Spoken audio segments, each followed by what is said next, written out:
Are there any amendments to the agenda?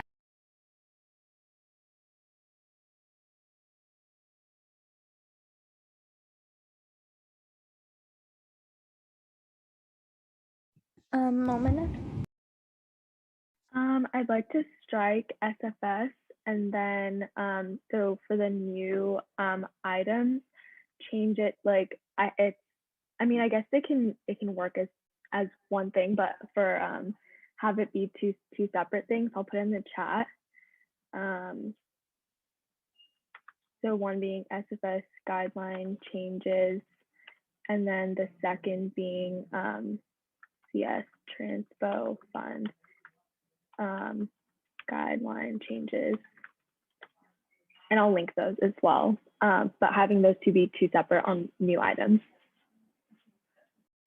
Okay, I just edited it. Let me know if it looks okay. Okay. Sarah? Quick question for Fernando, actually. If I wanted to move the bag guideline discussion up to the existing bag allocation agenda item, would I change it here?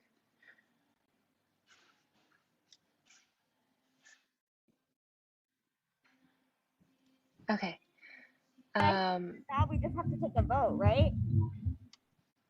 Okay. Can I get a motion, please?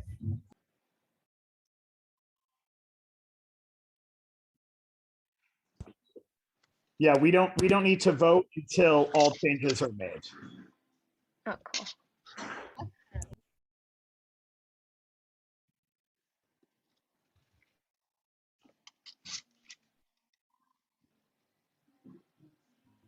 Okay. So with that added, do I just like, do I strike it and then put it under for an advocacy grant allocations?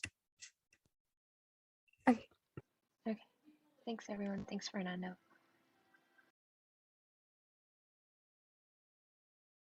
Awesome. Okay. So with that, can I get a motion to approve the agenda, please? I move to approve the agenda. Can I get a second? I second. Natalia motions, Erman seconds. All in favor, please raise your hands.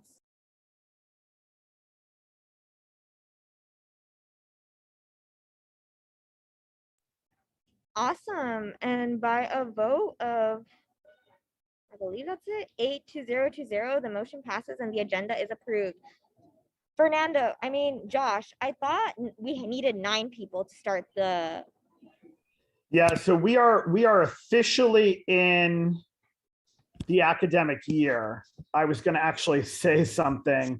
We actually need 10. Yeah. Okay. So 1, 2, 3, 4, 5, 6, 7, 8, 9. Okay, we're at 10 now. So. Okay. All in favor of the agenda for today, please raise your hands.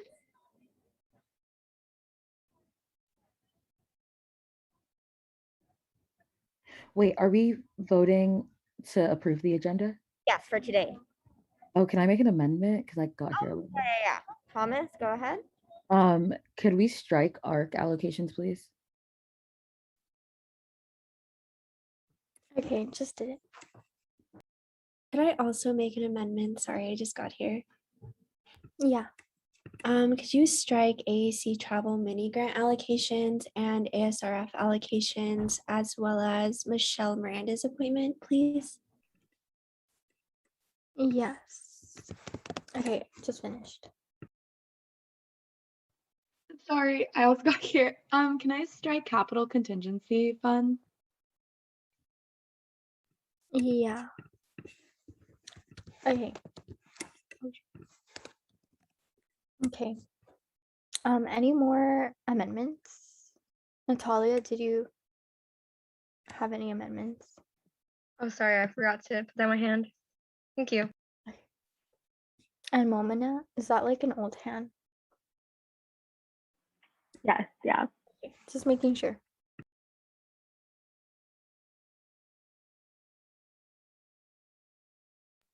Okay.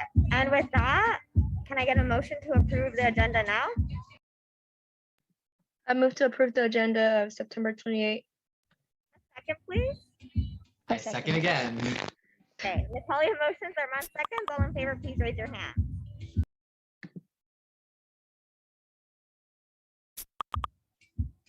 Awesome, and by a vote of 10 to 0 to 0, the motion passes.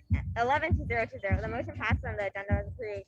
I think more council members are now in the room. Just again, want to preface, I have to be in attendance to Bienvenida for Latinx Free Council, but we will make do and we will get this meeting done. So awesome. Great, now we're moving into the agenda of the last meeting, which I believe was September 7th. I hope everyone had the chance to review the minutes. Can I get a motion to approve, please?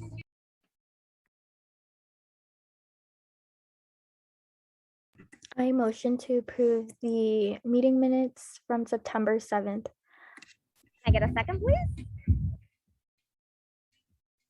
I second. Motions, Angie seconds. All in favor, please raise your hands.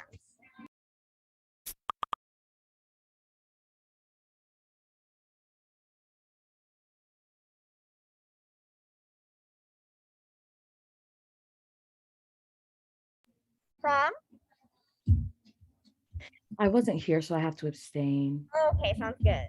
So 10, those abstaining, please raise your hand.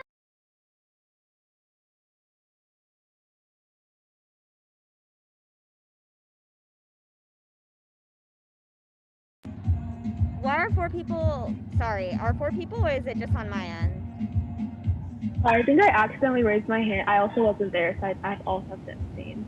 Okay, so did you raise your hand beforehand? Yeah. So it was an accident though?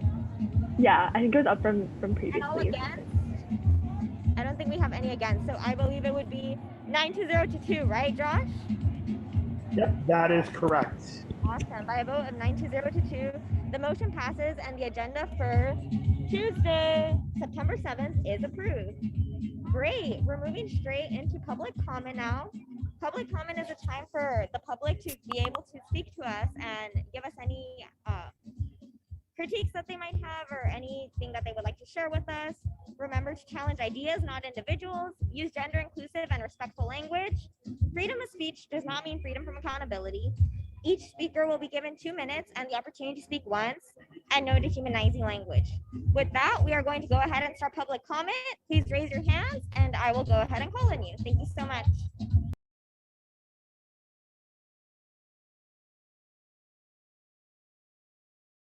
And once you are in the room, please leave your hand up so that I can know who to call on. Thank you so much.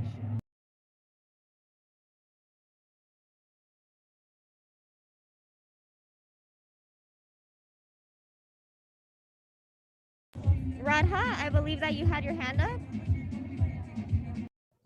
Hi. Sorry, I'm like outside as well. Hi everyone. It is great to see you all today. My name is Radha. I go by she, her. I'm a 4th year sociology major and the chapter chair of CalPERC students. Oh, awesome. That's great to hear, Breeze. For those of you who may not know, CalPERC Students is a nonprofit, student-run, student-funded organization at UCLA that works to protect the environment, make college more affordable, and address our public health. We're the group that started back in the 70s to make social change, and we have come a long way. In 2018, we got our entire state to commit to 100% clean electricity, and we also banned plastic grocery bags in California to protect our oceans. This quarter, we are running 4 campaigns. We're working to get our state to commit to 100% clean energy, end oil drilling in California, alleviate hunger and homelessness, and make college textbooks more affordable. And right now, we are in the middle of our recruitment drive. As we know, climate change and its consequences, droughts, fires, high temperatures are all getting worse in California. We got to stop our dependence on dirty energy like oil and gas and switch to clean renewable sources like solar and wind. And that's why CalPERC is gathering a movement of thousands calling for change by getting Governor Newsom to commit our state to 100% clean energy by 2030.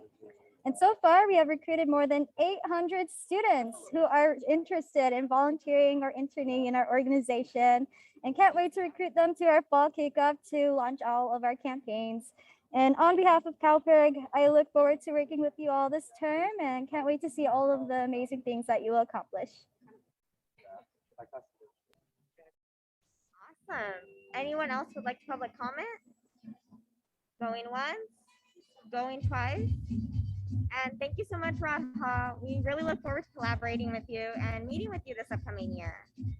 And thank you for coming to inform us as always. And with that, I'll go ahead and close public comment at 7:10 p.m. Great. Moving straight into funding, contingency programming, Jenny? Hi. Okay, so let me drop this in the chat. This week we had 15 non-USAC orgs and one USAC org, and the recommended total was 9,816.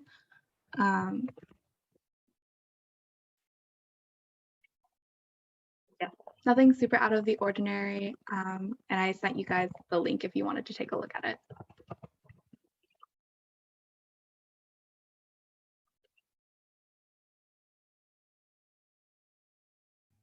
Awesome. And we just need a motion, correct? Can I get a motion, please? I motion to approve $9,816 for one USAC entity and 215 non-USAC entities. Awesome. Can I get a second?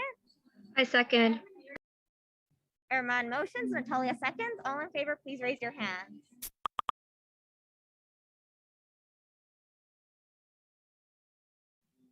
Great. By a vote of 11 to 0 to 0, the motion passes and the the contingency program is approved for this week. Great. Moving straight into SWC programming fund allocations.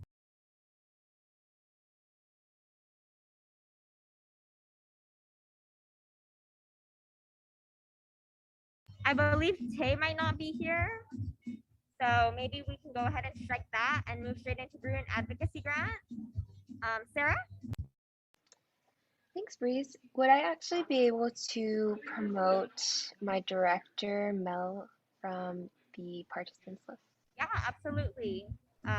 Miss Cass, if you can do that, please.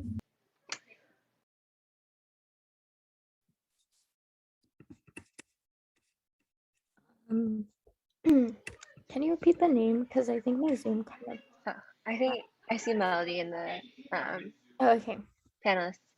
Yeah, well, I'm just going to hand it over to Mel. She's our Director of Campus Partnerships, and she's been taking charge on the Bruin Advocacy Grants updated guidelines. I'll let her just walk you guys through all the updates for this year.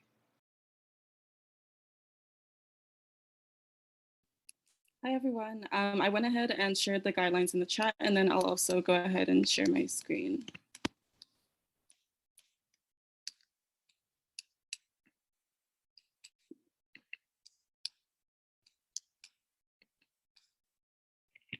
Awesome. Can everyone see that? Okay, cool. Yeah, so thank you all so much for having me today. As Sarah mentioned, I work within her office as the Director of Campus Partnerships. And so my team specifically is in charge of the Bruin Advocacy Grant. And so over this year, as well as last year, our team, as well as Sarah, have revisited the guidelines in hopes of making advocacy as accessible as possible to the different needs of students on campus. So historically, Bruin Advocacy Grant defined advocacy as lobbying, but for many of our communities, especially marginalized communities and communities of color, advocacy can look very different.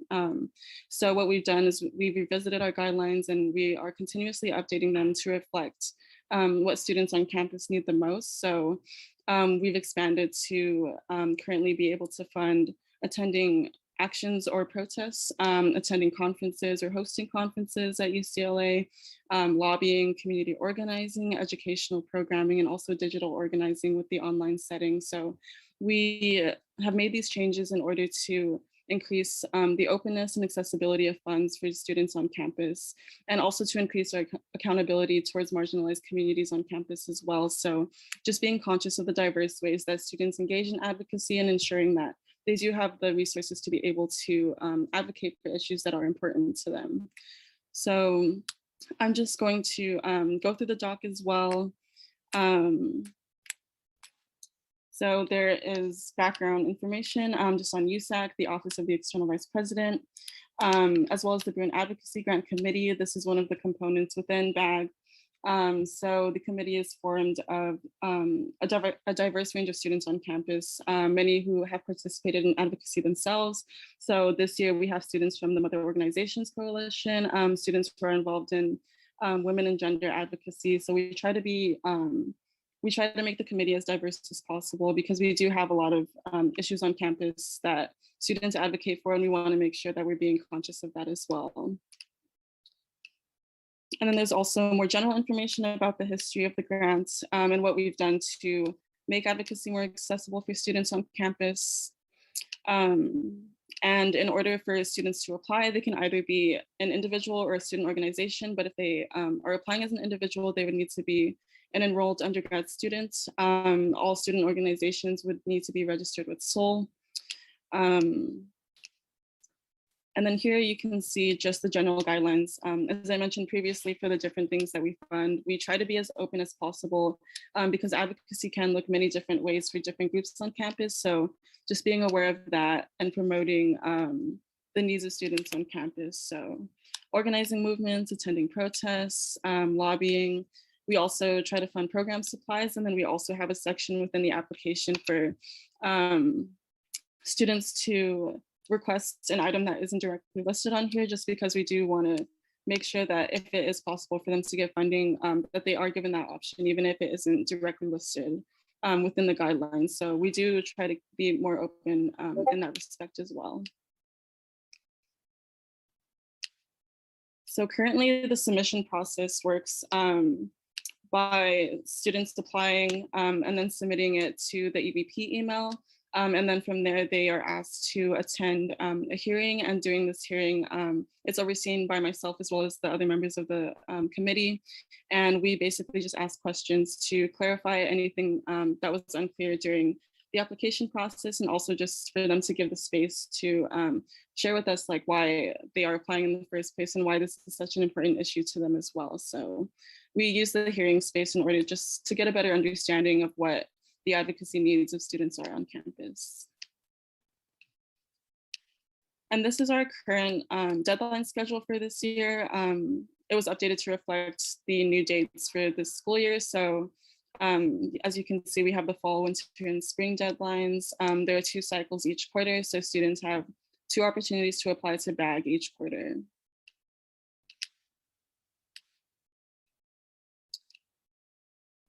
And then I also went over the hearing process and the formation of the committee. It's already been formed for this year, so we are ready. We're just waiting for these guidelines to be approved by USAC Council. And then currently for this year, we have allocated $15,000 from our office budget to be able to help students and support them in their advocacy. So $5,000 for each quarter, and groups can apply for up to $2,000 for their advocacy needs.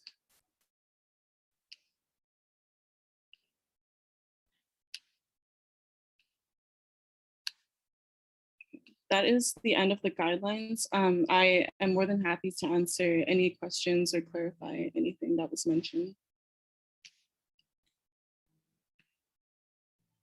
Awesome. Thank you so much, Melody. Do council members have any questions?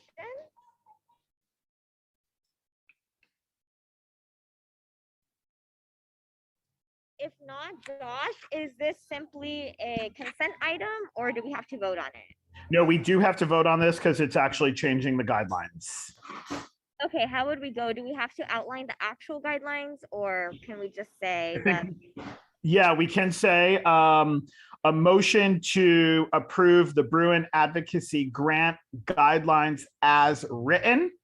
If everybody is in full consent with all the changes.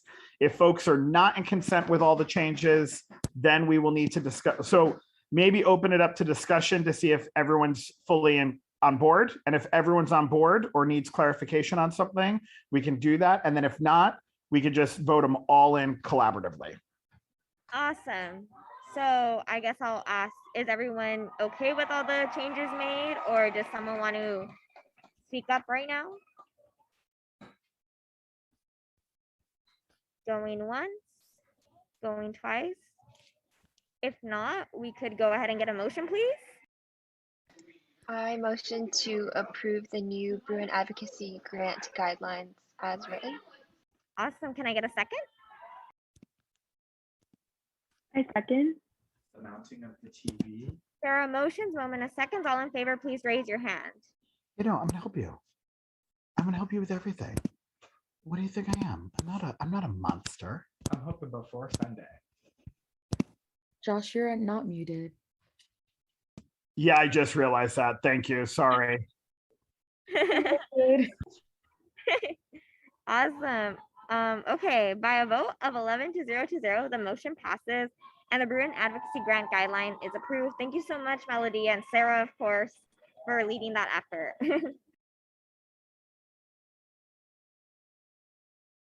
Awesome. Okay. TGIF, Jane also let me know she would not be at the council meeting tonight. So moving straight into appointments. Great. First we have ASUCLA Com Board. We have Navda Sharma. Can he please get promoted? I don't know. Also, if my appointments officers are here. If not, Navda, I don't see any of them here. You could go ahead and give your introduction.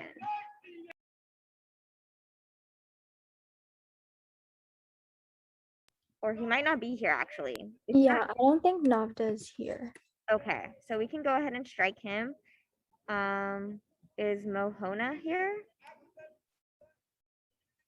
Yeah, I'll promote. Okay, awesome.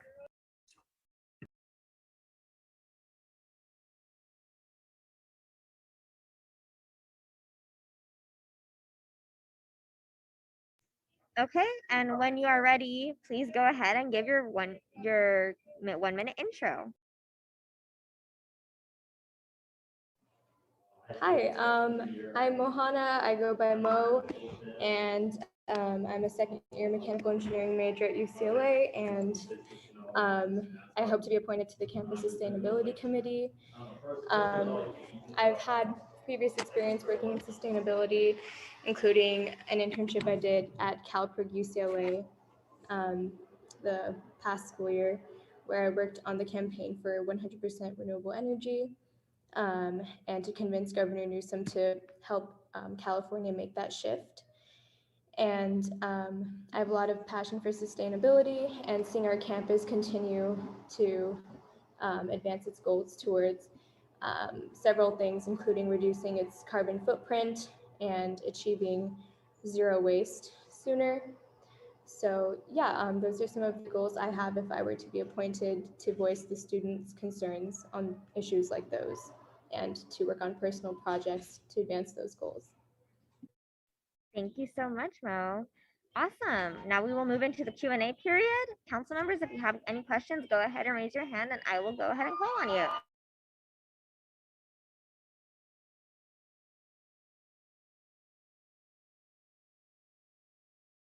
Erman? Hi Mo, it's good to see you again. I was wondering if you can please articulate your understanding of transfer students and non-traditional students and some of the issues that they face on campus. Of course. So to start with transfer students, I personally think one of the biggest issues they can have is kind of finding their own communities as they adjust to kind of joining campus as third-year students, essentially. So finding a group of students like them and who can relate to their experiences coming onto campus for the first time. That would probably be the prevalent issue that I would think that transfer students face. To follow up with that, could you remind me of the other portion of the question?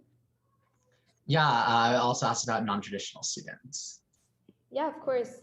So non-traditional students, students that aren't represented as commonly in the student body, underrepresented students, I would definitely personally see to it that as a student representative on the committee that I could reach out personally to different groups on campus that embody students that belong to those marginalized communities or underrepresented communities, including but not limited to the LGBTQ+ community, minority communities, cultural communities, and a lot of those are embodied in the mother organizations that I believe are kind of part of USAC.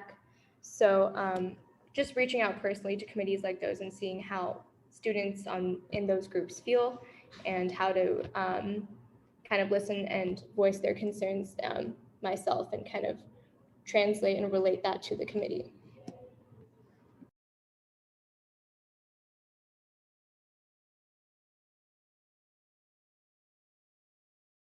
It's really loud here, so I'm going to go ahead and call on Cass next. Hi, my question is, what is the scope of your knowledge of the Campus Sustainability Committee, and what is one thing you hope to improve or accomplish this school year? Yeah, of course. So the Campus Sustainability Committee, I know it's composed of a lot of, well, I know that there's chairs that make up the committee, as well as the members of the committee itself. It's a lot of admin, a lot of people who control finances and decision-making that kind of control the flow of, how sustainability is advanced on campus. And the committee is also has like subcommittees within it, like events, food, water, transportation, and other committees similar to that. And they kind of take on their own roles in advancing their own, in their own missions. And the committee itself, with the 2 undergrad student representatives, kind of voices students' concerns on sustainability and increase the general awareness of sustainability on campus for other students.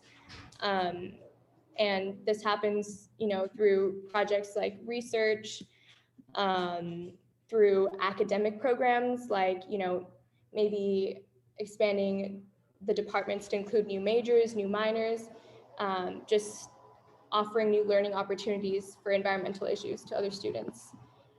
And then also, of course, kind of interdisciplinary collaboration across students of different communities on campus and staff, so that it's not just students learning about sustainability initiatives, it's also faculty and staff. So yeah, and for the other part of your question, what are some personal initiatives I would take? I have a lot of ideas, and 2 of the main ones I have are as follows. So the first one is kind of a little bit of reform in our dining facilities. So our dining halls, not all of them do offer takeout options, but some of them do. And UCLA has already taken steps to make our dining more sustainable, like using compostable and recyclable materials in our to-go containers and utensils. And I know that with COVID, it's even harder to avoid using single-use items due to like sanitation and safety. But especially as we start to overcome COVID more, it would be great if we could adopt some sort of container program. And I've spoken to some people I know at UCSD, so I was thinking we could adopt a model similar to theirs, at least one they've had in the past during COVID. So what they would do is they would basically charge the student's dining account as they came into the dining hall, a temporary $5 fee posted onto their dining account, and that would happen with the swipe of a card. And that would give them the option to take a to-go container with them for their food. And then once they return the container to a vending machine, the $5 would be returned into their account as they swipe their card again on the vending machine. So I thought that was a really cool idea that could potentially be implemented and something I could undertake myself, working with other departments and whoever I would need to work with for that. And then another idea I had was a campus thrift shop, thrift store, that kind of thing. So kind of establishing a physical location, a physical space on campus where we could allow students to deposit and donate clothing. And then, of course, the other side of it, which would be buying clothing. And I think this would be a great idea because students are becoming more aware of fast fashion and its impacts on the environment and waste. So I think this would be a really popular and like accessible way for students to reduce waste through their fashion choices. And I know some groups hold quarterly clothing swaps, but I think establishing an actual thrift store would be way more impactful and ongoing. And I have similar ideas to these. These are just two of them.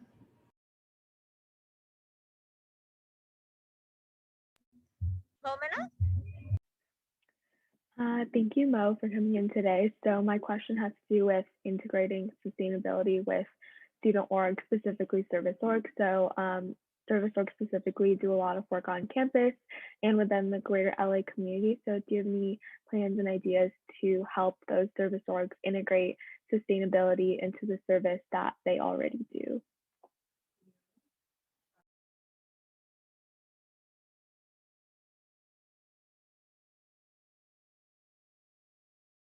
Yeah, of course. Sorry, I had a little interruption on my end. Yeah, so service orgs, of course, there's so many of them on campus and they do all sorts of different things. A lot of them are like local community outreach, and some of them, I guess, follow larger overarching goals. I think there's so much we can do to integrate the local community. And it can be kind of smaller events that we can hold. We meaning, me and other students who want to get involved with any personal projects I do.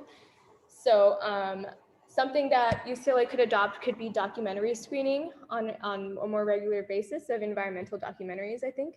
That would be a potential idea.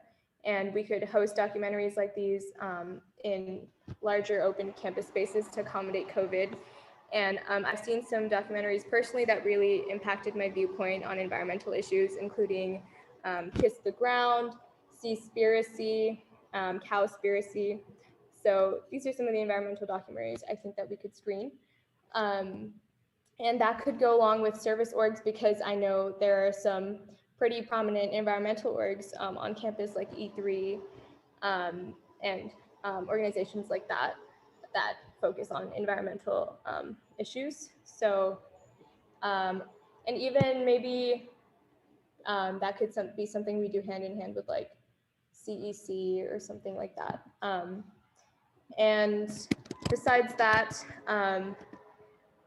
for opportunities for service, as far as I know, there are groups on campus that do local gardening workshops and things like that. So I think, just contributing to that and advancing that, especially since it was paused during COVID. A lot of it is just like starting initiatives back up again.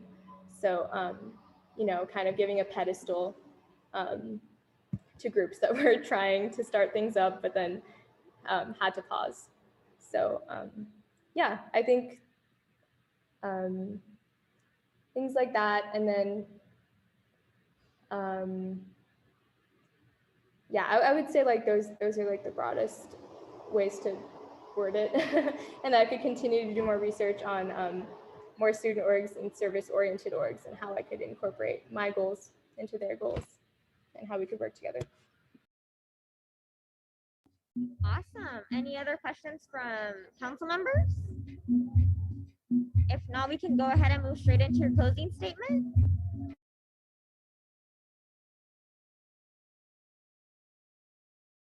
Yeah, sure. From me, you meant? Just to clarify that that's my closing statement. Okay, got it. Thank you. So yeah, I would just like to thank everyone in attendance today for considering me as an appointment.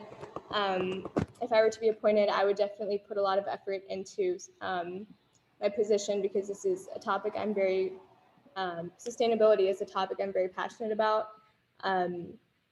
As an engineering major, I hope to work in the field of sustainability after I graduate through green technologies like renewables, EVs, carbon capture, things like that. So I would put my all into seeing that the student voice is represented and at least starting off the process of launching one of my own personal projects that I mentioned earlier, or one of the other ideas that I already have. So, and I would also love to gain personal insight into what admin and other groups on campus are doing to advance environmental work. So yes, thank you again for considering me as an appointment. And yeah, I'm grateful to be here tonight. Thank you. Awesome. Thank you so much. So now we will move into art. Yeah, so ARC's recommendation is 0 to 3 to 0. There is no recommendation. From this interview we had with her on Sunday, we definitely saw that there was passion and also appreciation for sustainability. And after today's council meeting interview, I am still quite worried about the appointment. With the answer to the non-traditional question, it feels like there's just like needs to be more like learning when it comes to understanding non-traditional students' experience. And then the second thing that we kind of like thought about is that I think with the thrift store like initiative, I think that there's already one that's called Good Clothes, Good People. So we were hoping that there would be like more research into the appointment role. I can also add a few comments being on ARC and also for this interview. I totally second what Cass is saying, and I just do want to provide that clarification for everyone here and for the student body that when we refer to non-traditional students here, we are talking about students who did not take the quote unquote traditional pathway to the university of entering directly after high school to one university and then staying here for 4 years before graduating. And so when we talk about the non-traditional student narratives, we do find it really important to understand and center the needs of students who may be parenting students, students with dependents, reentry students, students who are system impacted, and similar student identities as to those. And one of the reasons that I think that this is really important for the Campus Sustainability Committee is the notion that one of the charges of the committee really is to engage with resources and education around sustainability. And understanding and knowing the non-traditional community for me is something that's really necessary for that. One, because of the fact that sustainability has to do with resources, and our non-traditional students do disproportionately face a lack of access to resources, including those that directly relate to sustainability, as well as knowledge around sustainability. And for me, that's why understanding those communities is so essential, because when we approach sustainability and similar issues, I think it's really valuable to consider those who may have the most lack of access to that information and who may be served best by the directions of the committee. And so that's some of my reasoning why I am a little uncomfortable with moving forwards.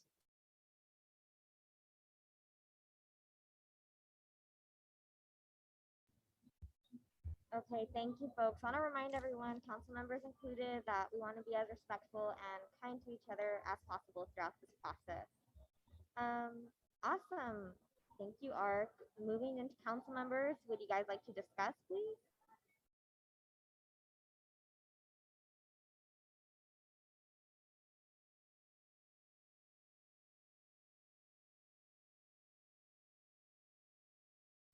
Folks, I don't know if anyone has any thoughts. I'm opening up the floor so that y'all could discuss or bring up any concerns or anything you guys would like to say. If not, we might move into a motion if no one would like to speak at this time.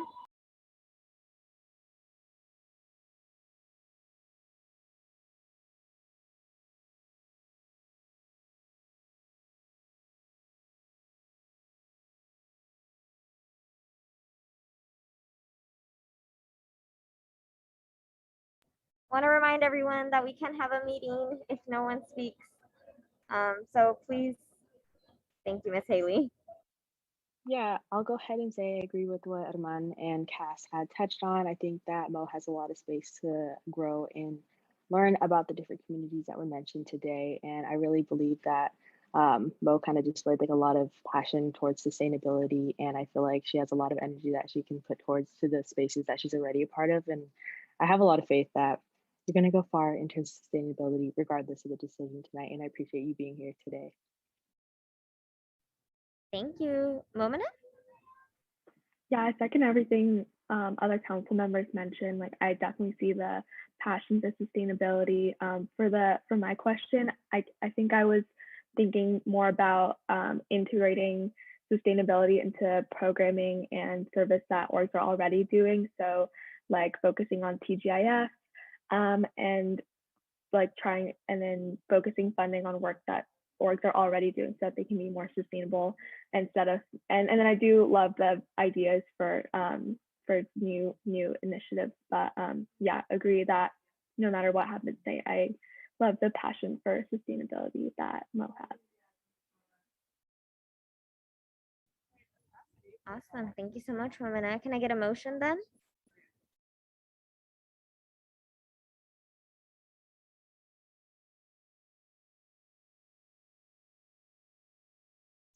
I move to appoint Mo Sun to the Campus Sustainability Committee. Can I get a second, please? I second. Armand motions, Natalia seconds. All in favor, please raise your hands.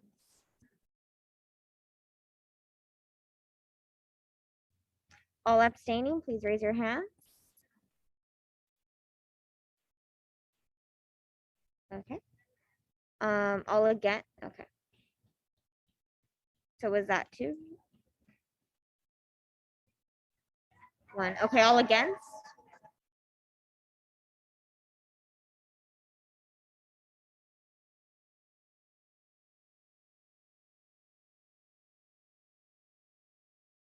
By a vote of 0 to 9, the motion does not pass.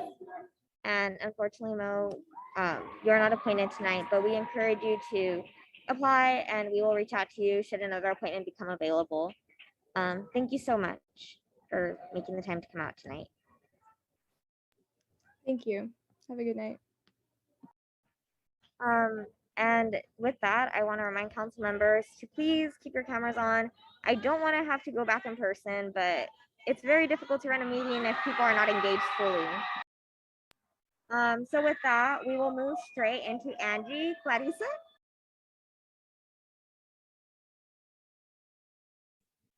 I don't think Clarissa is here today.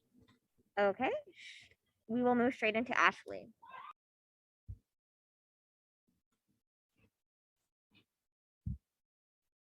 I believe Ashley's okay, cool.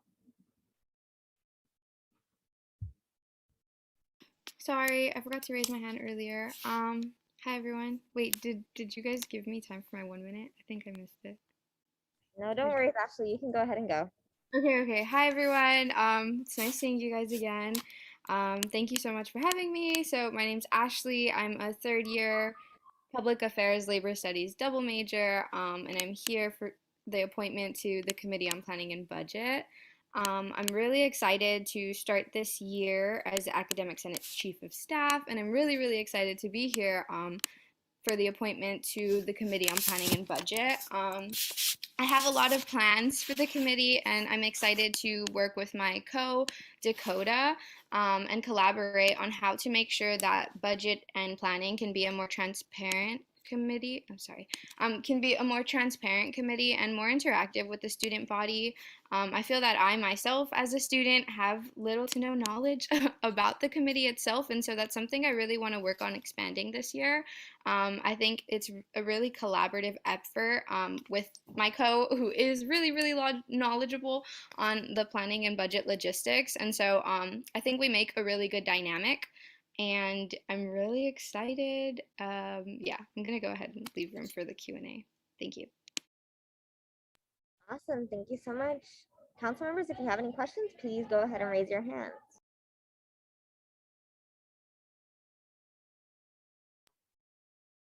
This isn't related, but Carl needs to get promoted. What did you say, Natalia? Sorry? I said this is unrelated, but Carl needs to get promoted. He got kicked out of the Zoom. Oh, okay. Thank you, Natalia. Haley? Hi, Ashley. So my question for you is, how do you believe your experiences so far at UCLA shaped your understanding as how to best serve the student body through this role? Thank you.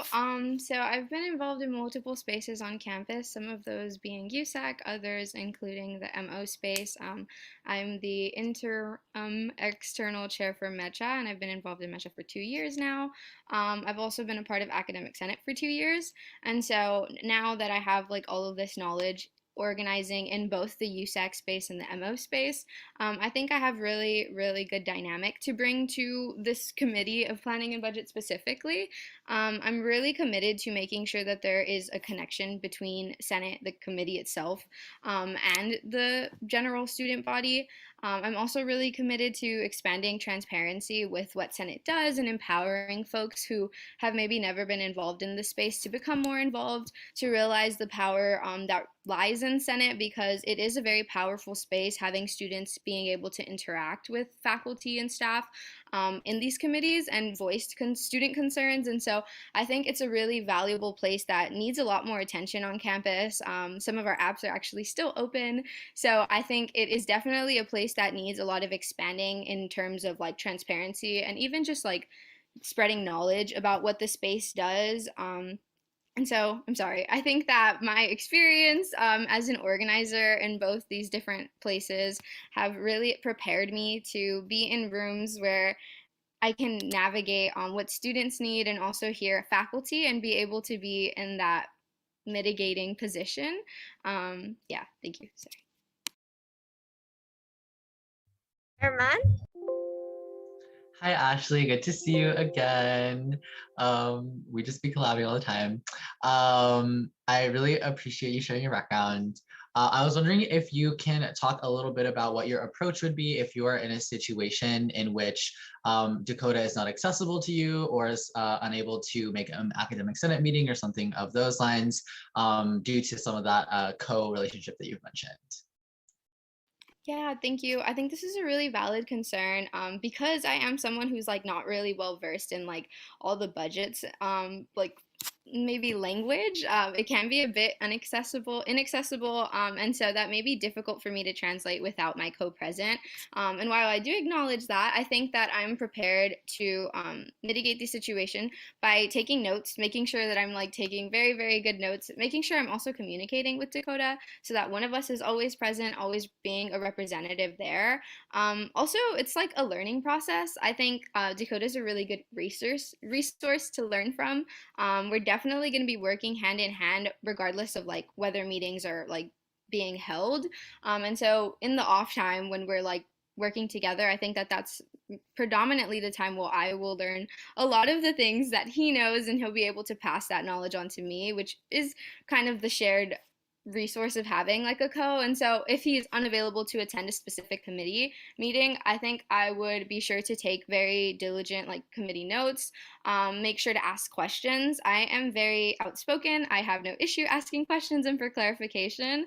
And so I think that that is definitely going to be my go-to, making sure that while language can be a bit inaccessible when speaking about budget and like all of the dynamics that go on in the committee, I think I am very empowered to interrupt, ask for clarification, ask for folks to re-explain what may be going on if I feel lost at all. And so I think I am more than prepared to handle myself if Dakota cannot be there. I do think, however, that our relationship would be like a strong suit in the committee, but I think I can handle the job without him.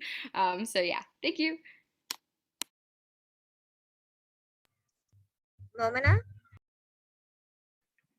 Hi, Ashley. Thanks for being here today. So you talked in your opening about wanting to increase awareness of the committee and increase engagement between the committee and the student body. So what plans do you have to go about this and engage students who may not be as involved in student org spaces?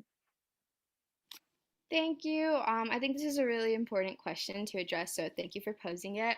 So a couple of my goals relate to social media awareness. I know that it's not like the best avenue, but it is one that is most like accessible to a lot of folks. And so I definitely want to use that as a resource and use social media as a way to kind of post information about Senate, information about each committee. Another thing is also making sure that there are like written reports accessible from each of the committees, accessible to the general student public. While those may be difficult to like understand, and like none of this will be useful if I don't actually make those relationships with committee leaders. And so I feel like that's where my community building and expertise and like dealing and like working in the community space and like MO space will really kick in and help, because I plan on actually building those relationships by making presentations about what Senate does and kind of attempting to engage student orgs and student organizers to collaborate and kind of be more involved. I think essentially the issue is just like knowledge, and kind of making sure that there's more awareness about what Senate does and the authority that lies in Senate. And so that can definitely be something that we break down, or a barrier that we can break down through establishing like these like relationships with orgs, these direct relationships, and asking to make presentations, asking if it's possible to take a few minutes out of weekly meetings, general body meetings and whatnot, to make sure that students are being able to hear about like these different spaces on USAC that can actually support student initiatives and push forth or amplify the student needs and concerns that are already going on in these spaces. And so that's definitely like something that I'm really, really looking forward to doing, which is just like making these presentations, working with Angie as well, but like, you know, making sure that they're accessible to all student organizations, and kind of doing that outreach and conducting that outreach to student advocacy orgs who really, really would benefit from this experience and from being involved in this space. Thank you. Yeah, thank you, Ashley. I know that you're already sent us your email, so you are doing amazing. Sarah? Hi, Ashley. Thanks so much for coming tonight. So I'd love to know what are some priorities or values that you have when deciding how to allocate funds to various bodies, given that there's so many important causes out there to support. Thank you. Yes, I think this is a very valuable question, especially dealing with the committee that I'm being appointed to. And so I think for me, the most important things would be, or values that I hold dear and like I'm firm to, are just making sure student resources, like those we only have 10 minutes. Sorry. Making sure that student resources are being funded, and making sure that those like dire needs that students have are being addressed, such as basic needs. I think we have really good programs on campus which support basic needs and support students. In addition to that, I think there are organizations on campus which offer resources to tons of different types of students on campus, and that's also a priority, making sure that these places are being funded and they're being funded to extend these resources to students, and just making sure that we're prioritizing that need that students have in order to both retain them and make sure that they have access to higher education while still funding those basic needs that allow them to attend school and focus on higher education and focus on their goals that they have here at UCLA. And so I think those would be top two of my priority. I know there are plenty. We could go on all night. Funding is a very difficult source. I'm sure we would all have different values of what we prioritize, but I think that those are two of the most important. Again, I'm not a representative for myself, and so I don't think that that's completely like important. I think that at the end of the day, I'm going to be allocating funds based on like what student needs and student ask for, and so that's really my job as a representative. So while I do think that those two are important funding bodies, I would always want to make sure that that is what students are asking for, and this is like their requests, and listening to their demands by including them in the space and offering different avenues for them to give their feedback. But yeah, thank you for the question. Awesome. Thank you so much, Ashley. With that, we will move straight into your closing statement. Okay, very brief closing statement. Thank you guys so much for having me here. I know you guys are running through a long list of appointments, and I still have a few more, unfortunately, coming to you soon. So thank you so much for your time and your patience. I hope you guys have a good rest of your evening, and I really hope this council meeting ends early for y'all. Thank you. Awesome. Thank you. And with that, we will move straight into art. From ARC gives a 3-0 positive recommendation for Ashley as committee on planning and budget. We're confident in her abilities and also her vision of increasing accessibility and also transparency when it comes to this position, and her willing to collaborate with her co, and also her experience in academic senate and also USAC and also the MOs, that's a lot, is very impressive. And so we're confident that she'll do great next school year, or this school year actually. Yeah. She absolutely will. Council members, if not, we can move straight into a motion.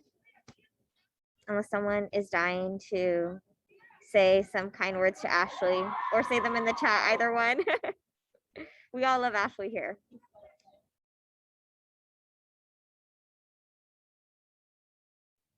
So can I get a motion? I motion to appoint Ashley to the Committee on Planet and Budget.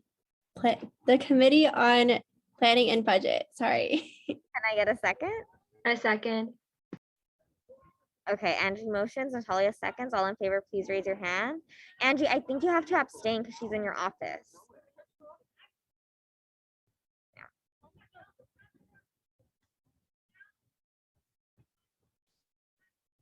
Okay. I see 10 hands. Perfect. Okay, all abstaining? Ashley, they're all cheering you on.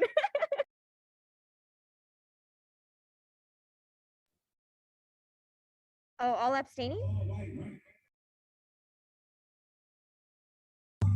All against? By a vote of 10-0 to 1, the motion passes and Ashley is appointed.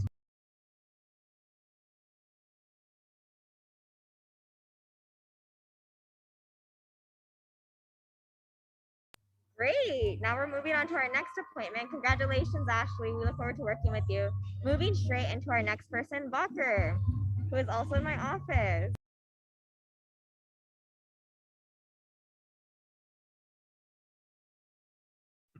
Wait, can Bacher get promoted? I'm trying to promote it. I'm trying to promote Bacher right now. I don't know if he was promoted, but I clicked on it like 5 times. So he's not getting promoted? Oh, it just worked. Okay. Okay, yay. Oh no, it said he declined to be promoted. Let me try like one more time. No, someone asked Angie, can you message him maybe? And then we can move down and then come back to him? Yeah, that's a great idea, Breeze. Okay. Melly. So, Erman, you have the floor. Awesome. If you can promote Melly, Cass, I think she's in. Okay, great. Alrighty. Hi, everyone. I'm excited to bring Melly to y'all, who is our prospective first TSR appointment to the Academic Senate Committee on Diversity, Equity, and Inclusion.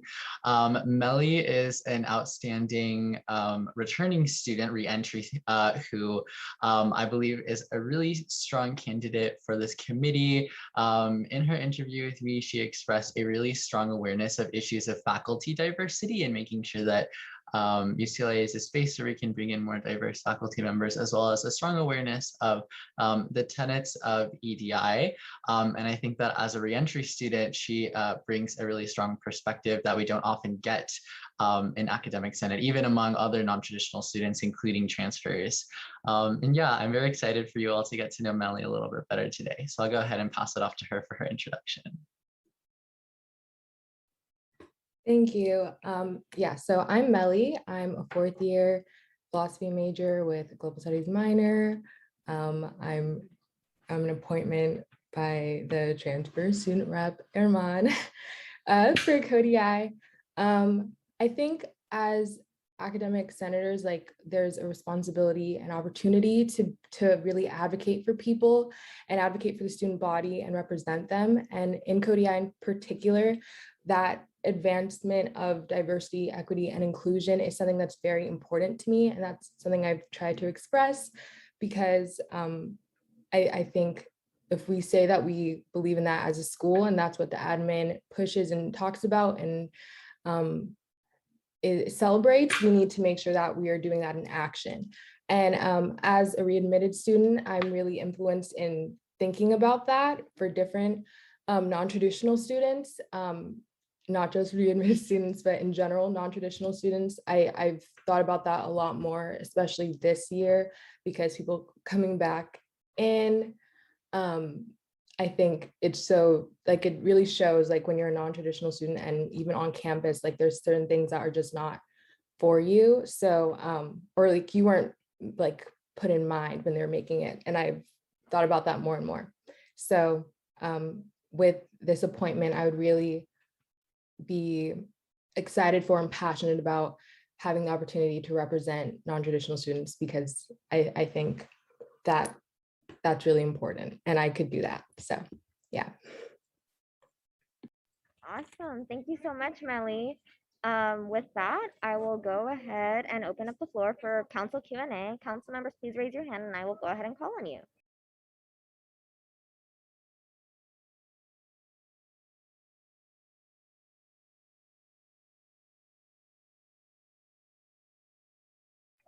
Haley? Yeah, hi Melly. My question for you is, how will you go about including different student community voices and perspectives in the discussions within the committee meetings? That's a really great question.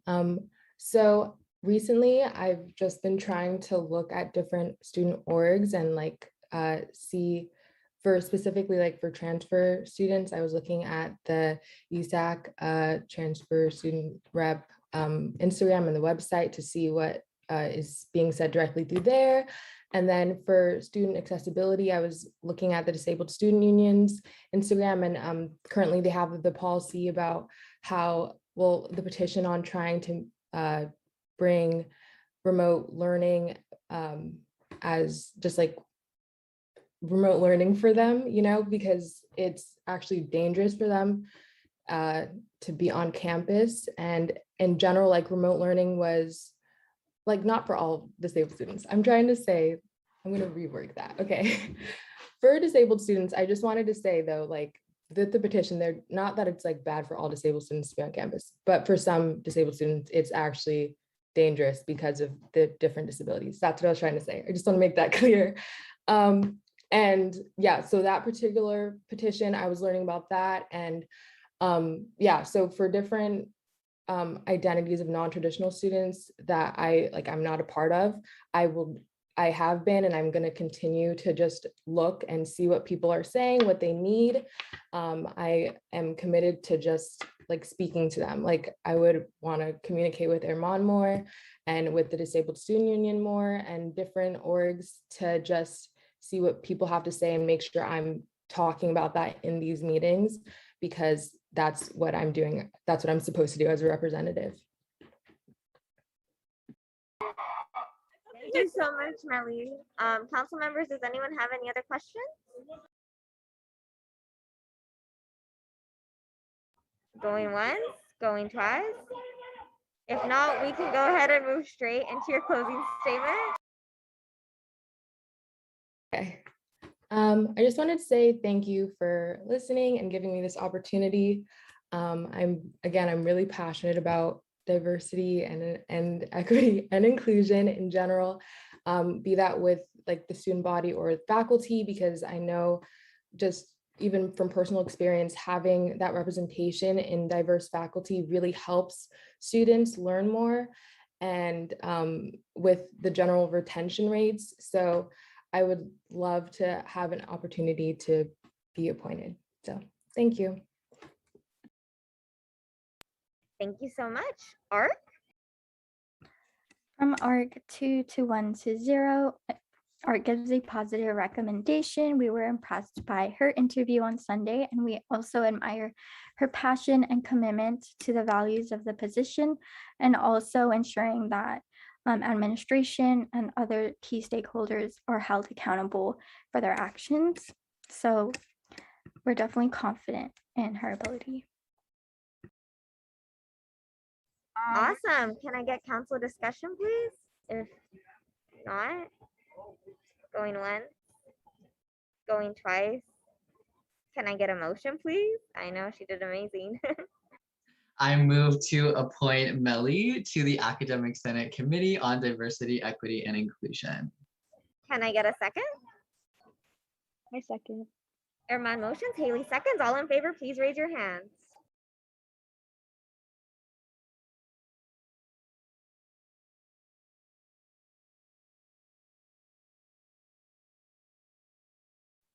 Carl?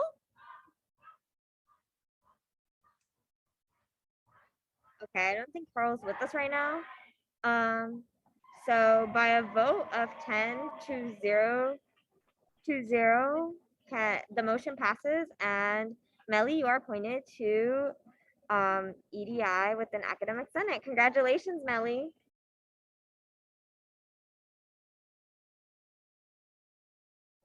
Virtual claps, congratulations.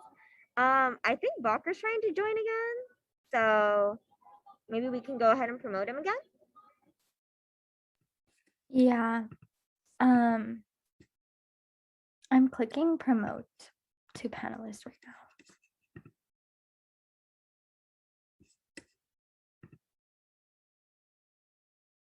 I think I would ask Fernando for help.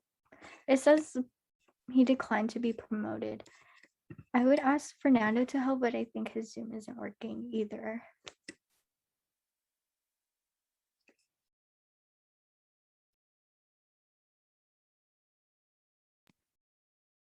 So team, here's what I think we suggest. Bakr, I think you need to log out and re-log in, because if you've declined, it will not let you come back in.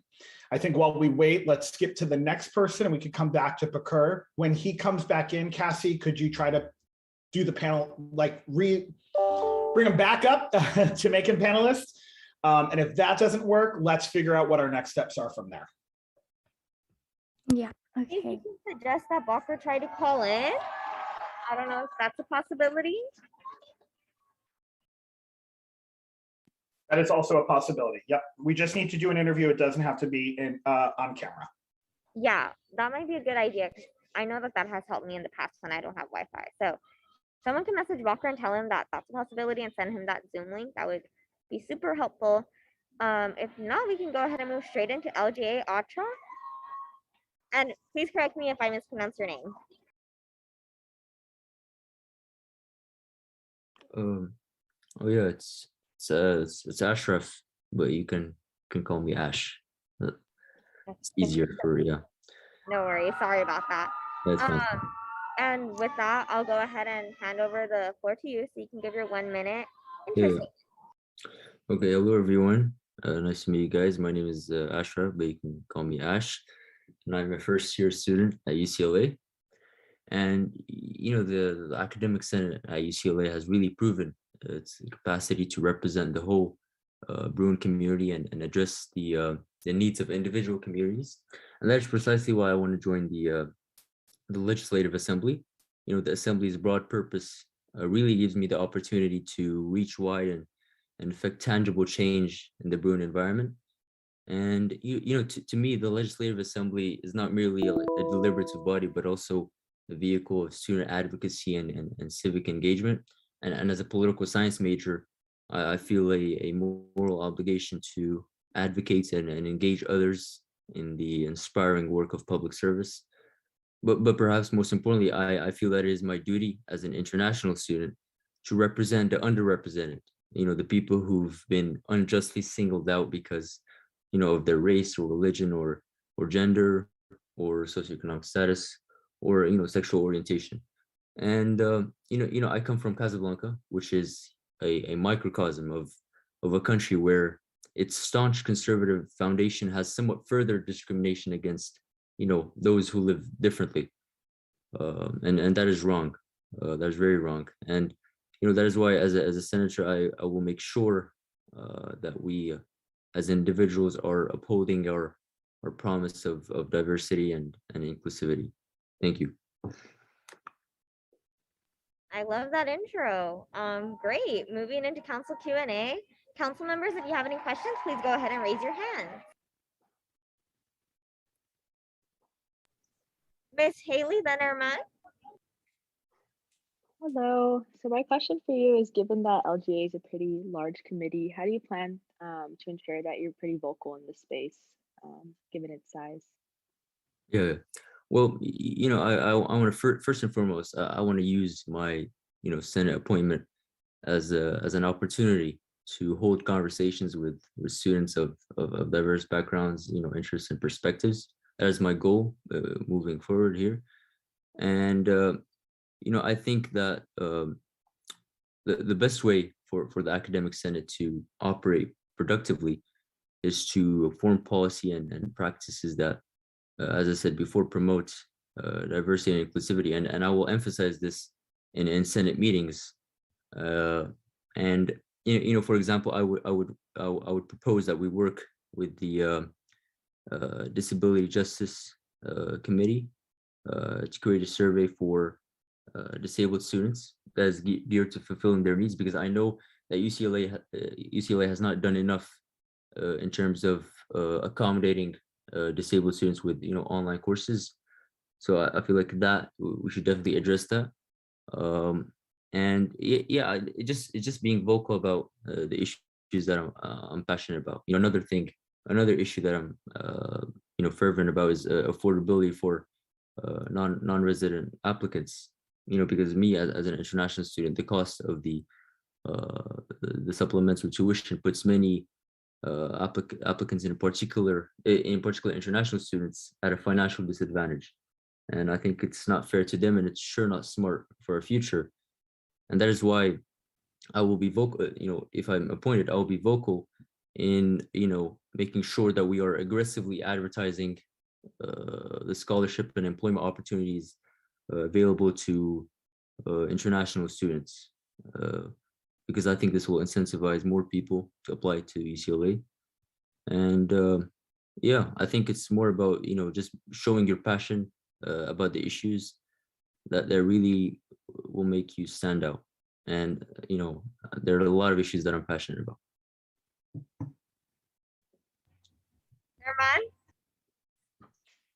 Hi, Ash. So as you may know, LGA is a committee that has a total of 5 student representatives, which is pretty unique amongst the academic senate. There are 2 appointments from AAC, 2 appointments from myself, who are transfer students, and then the international appointment as well. And so seeing that the students may bring up a variety of priorities, in addition to your own that you just mentioned that you're interested in pursuing, how do you see yourself collaborating with and working with the other student appointments to LGA? Yeah, well, as I said, I'm somebody who loves collaborating with others, especially if they hold different perspectives and approaches. However, I do not, I cannot tolerate those whose perspective is based on discriminatory or prejudice bias.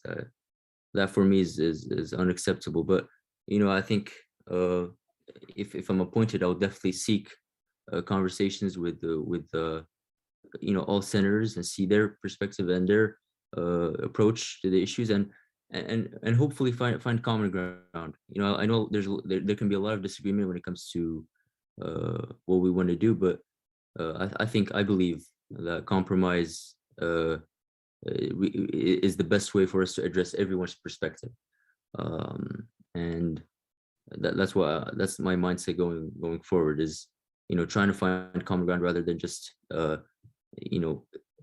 labeling my perspective as the only one that should be accepted. Ms. Cass? Hi, my question is, what are your plans to promote transparency for this position, which is LGA? Yeah, well, I mentioned this in my previous interview. I think the sole best way to practice transparency is by communicating and sharing relevant information and telling others and membership what it means. This obviously includes justifying our decisions and our motivations behind those decisions. And most most importantly, it means having, I said this before, having an agenda that is open and honest, telling people about our intentions and ideas, and also letting them have a voice in those ideas as well, seeing what they think. And I think that having honesty and an open agenda is really key to determining the needs of different communities and groups, because when people see what we're trying to do, they can maybe add or propose things that could help us address the needs of other communities that we may have not addressed in our agenda. So yeah, having an open agenda is really key to practicing transparency. Momina? So my question is, how do you plan to collaborate with other entities and engage students beyond LGA specifically? Yeah, well, my first duty as a Senate appointee would be to represent the voices of the Bruin community, and I think that in doing so, the question is not whether we listen to those voices, but how do we listen to those voices? And that is why I firmly believe in student advocacy, because student advocacy drives student engagement, and I think in order to answer your question, I think we must have an advocacy focused leadership where we're not only trying to represent the Bruin community, but also encouraging students to join and take part in our discussions. And this goes back to that notion of shared leadership, which I think is a very important pillar of Senate leadership. Now, obviously, being a member of the Legislative Assembly is a little different. It requires a more realistic and practical approach to leadership. Being a member of the Legislative Assembly requires focusing on how UCLA as a public institution can craft policies that really raise the standards of quality and learning for students, and make sure that all students have an equal shot at opportunity and success. And yeah, I think having an advocacy focused leadership as well as a practical leadership is the key to bringing everyone in and actually making tangible change. Yeah. Thank you so much. And with that, Ash, you can go ahead and have the floor for your closing statement. Okay. All right. So I want to obviously thank the USAC election board for giving me this opportunity. I understand that the work of the Senate is serious and sometimes daunting, but it is to be expected if you're trying to influence and inspire change.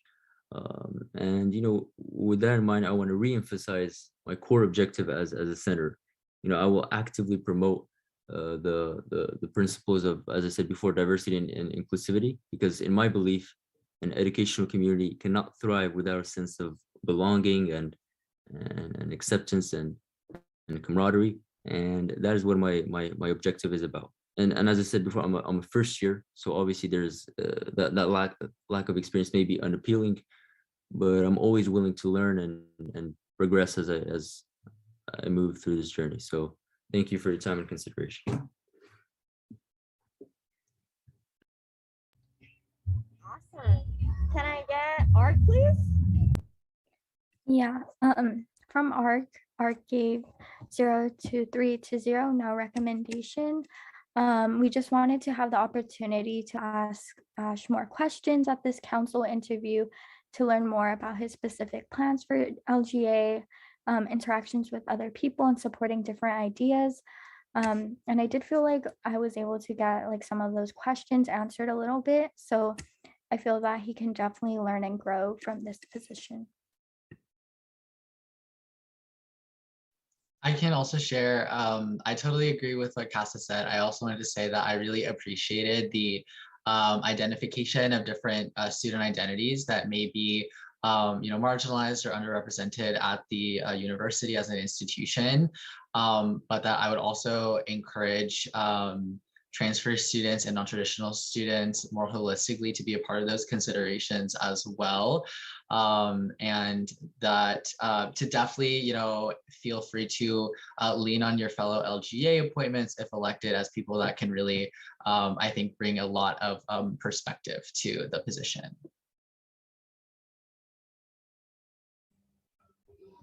Awesome. Thank you so much. Can I get any other council members? Sorry about that, guys. Any other council members to give any thoughts?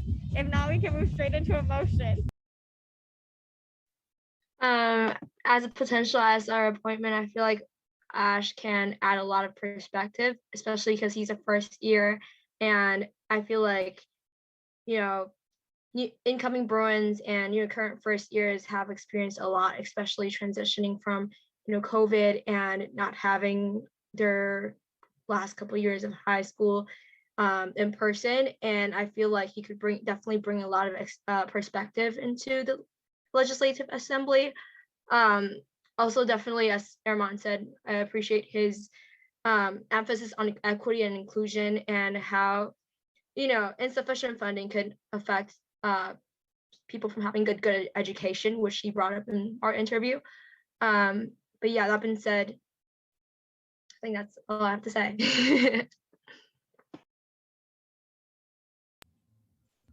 Awesome. Can I get a motion?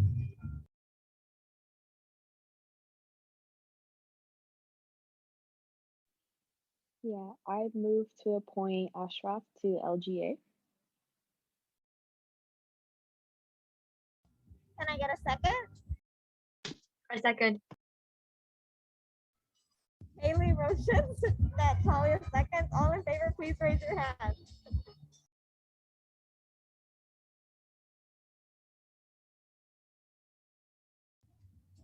And by a vote of Prom, sorry.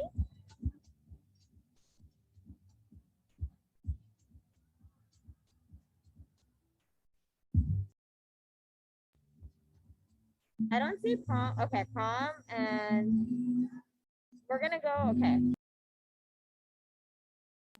By a vote of 11 to 0 to 0, the motion passes and the agenda is approved, not the agenda.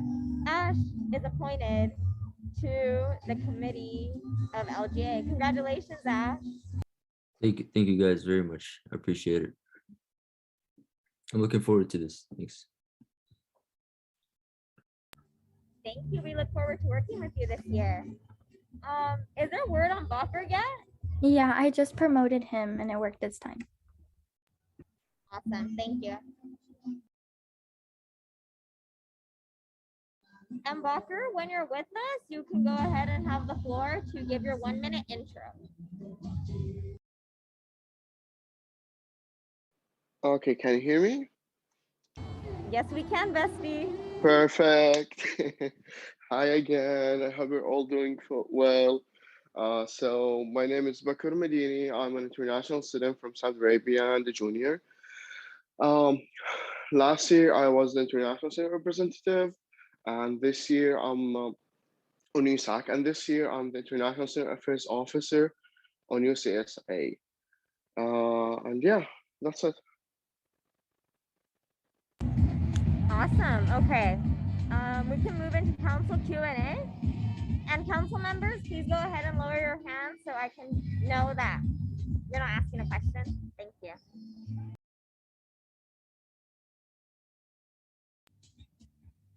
Armand?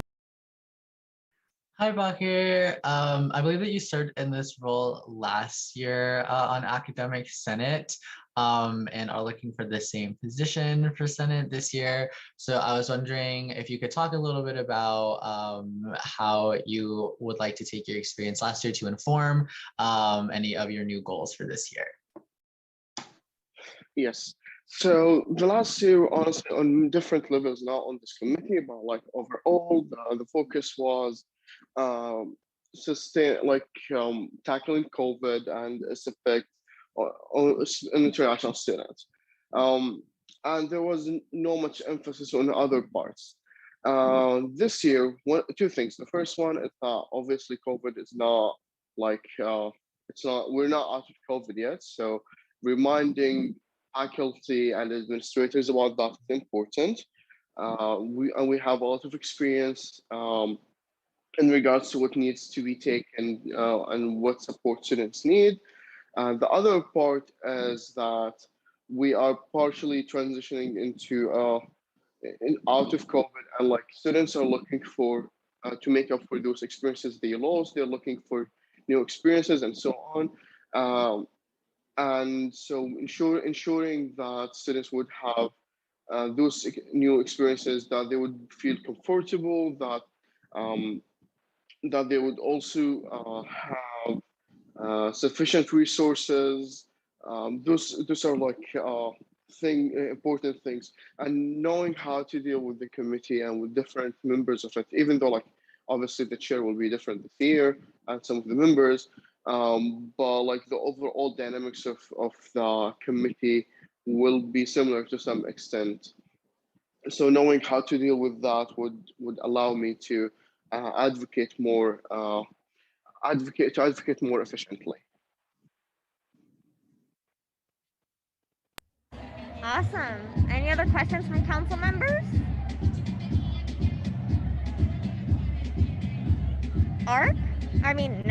Bacher. Can you go ahead and give us your closing statement now?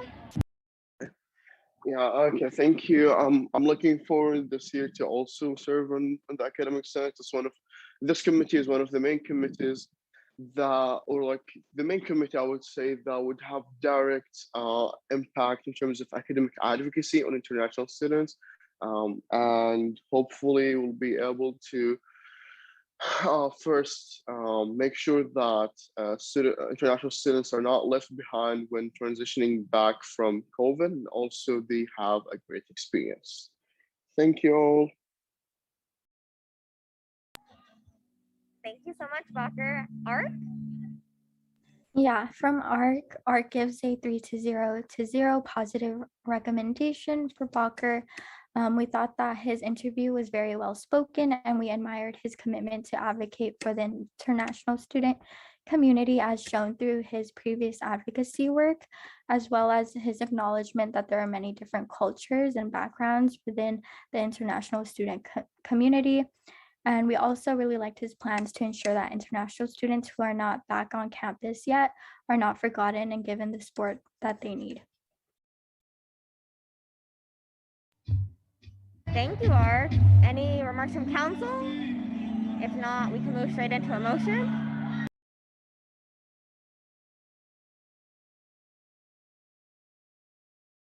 Can I get a motion, please?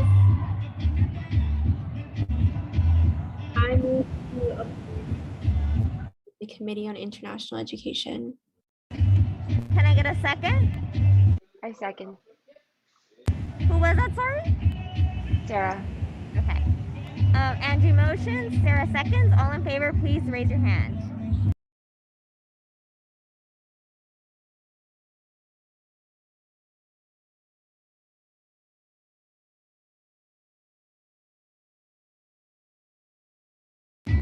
Maya?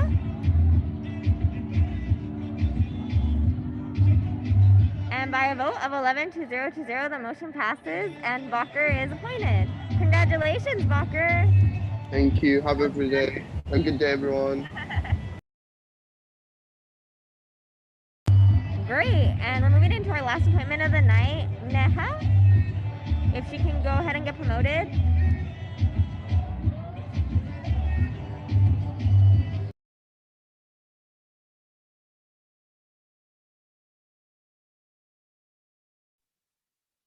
Sorry, if I could jump in really quickly. I was supposed to open for her because Hannah couldn't be here. So do I just do that now? Wait, what, Haley? Sorry, I'm trying to hear. No, sorry. Hannah wasn't able to be here to open for her. So is it okay if I just introduce her right now? Yeah, absolutely. Okay. Okay. So based on what Hannah said, Neha has been an invaluable member of OSAC in the last year. Because of her work, OSAC has been able to restore our tab on the USAC website, and we've been able to begin our work on making the allocation application more equitable. I'm so excited that she wishes to continue to work with OSAC and know that she will be indispensable as we continue to work on outreach and make space allocation decisions.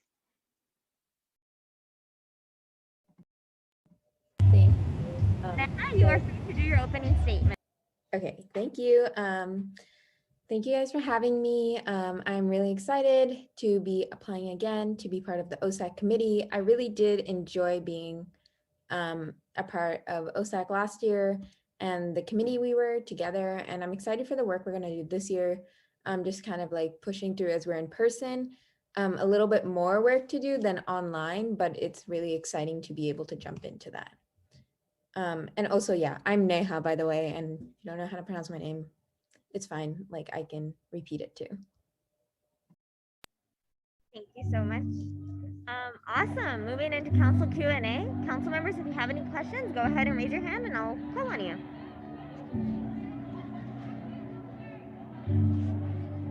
Maya?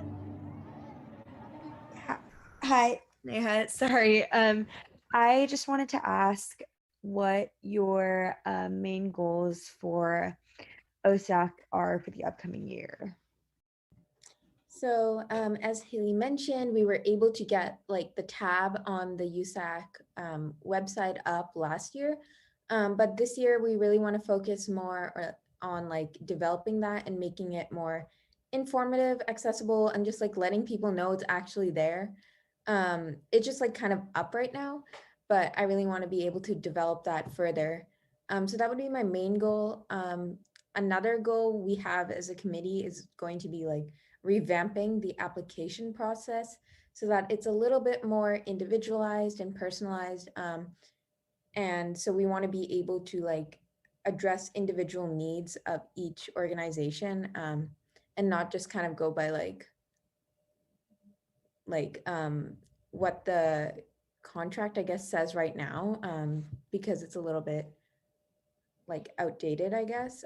So looking at that once again, and that's kind of our plan for fall quarter, and then having those applications out by winter.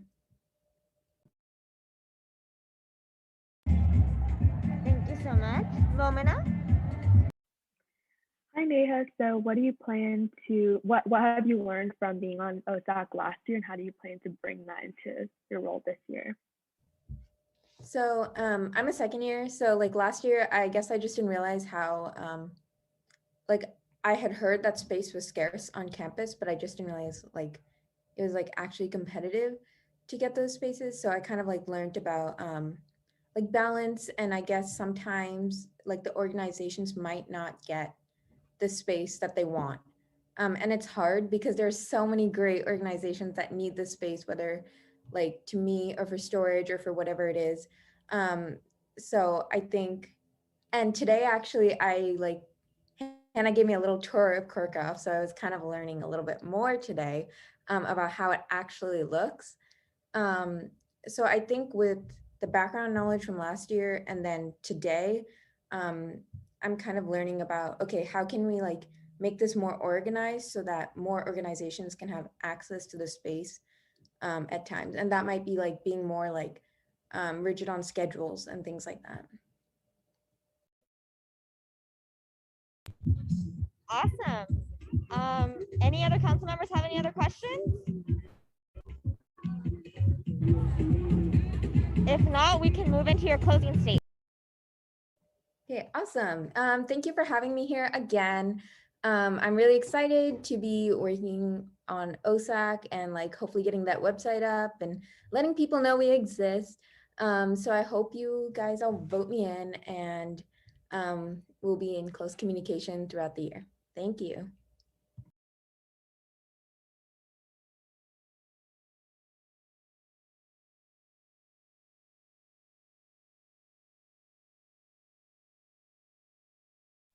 I think I'll just give ARC recommendation now, but ARC gives 3 to 0 positive recommendation. We loved hearing her vision for OSAC, such as like reviewing the applications and just rewriting the process to make sure that student orgs have more like access to office spaces. And she just seemed very passionate about OSAC, and we think she'll do an amazing job this school year.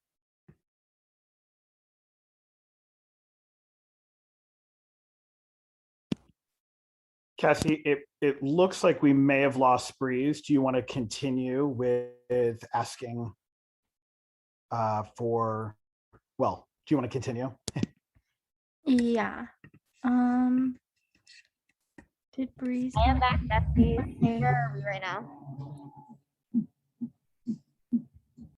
So Breeze, we just got ARC recommendation.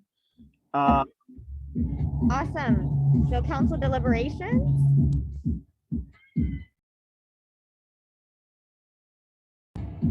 If not, can I get a motion, please?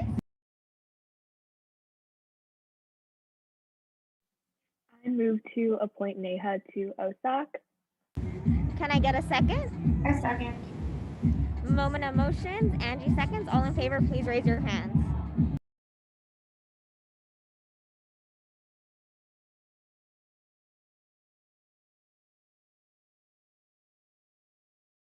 And boy, a vote of 11 to 0 to 0. The motion passes. And you are, wait, Neha is appointed to OSAC. Congratulations.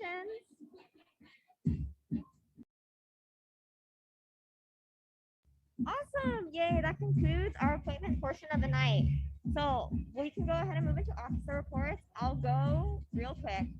I had the alumni board retreat, and with that, I connected with a lot of alumni. That was a couple weeks ago. And connecting them to students within the MO space, and their past USAC leaders as well. I'm looking to connect them to all of you guys because they have a lot of insight and can definitely help us right now during these times. I met like a past TAC, a past CDP, and I'm currently in the process of reaching out to them once more, and hopefully connecting all of you guys if you guys are interested in connecting with them. In the response and recovery task force meetings, I've had 3. We discussed the urgency around students not testing, as I posted earlier within the OP site. Students are not coming into class and testing, and professors aren't requiring that. So they really want us as a council to try to push that forward. And if y'all could go ahead and repost that, I would really appreciate that if your offices would repost that. I also addressed a letter to admin to address different attendance policy issues, and issues with seating, because I know that a lot of students are being forced to sit right next to each other in a classroom of 400, even though we had been told that it would be no more than 60 to 100. So I definitely think that there is room for improvement. So I emailed admin with that concern, and hopefully we will follow up in a few days if we do not hear a response. And finally, admin has been under the impression that policies are appropriate. So I will be following up with the DSU and seeing what we can do moving forward, as the current policies are not working at all. We released our intern applications. They're due tonight. We already have over 50 applications. In my one-on-one with Monroe Gordon, we discussed working with the office and USAC as a whole on student messaging.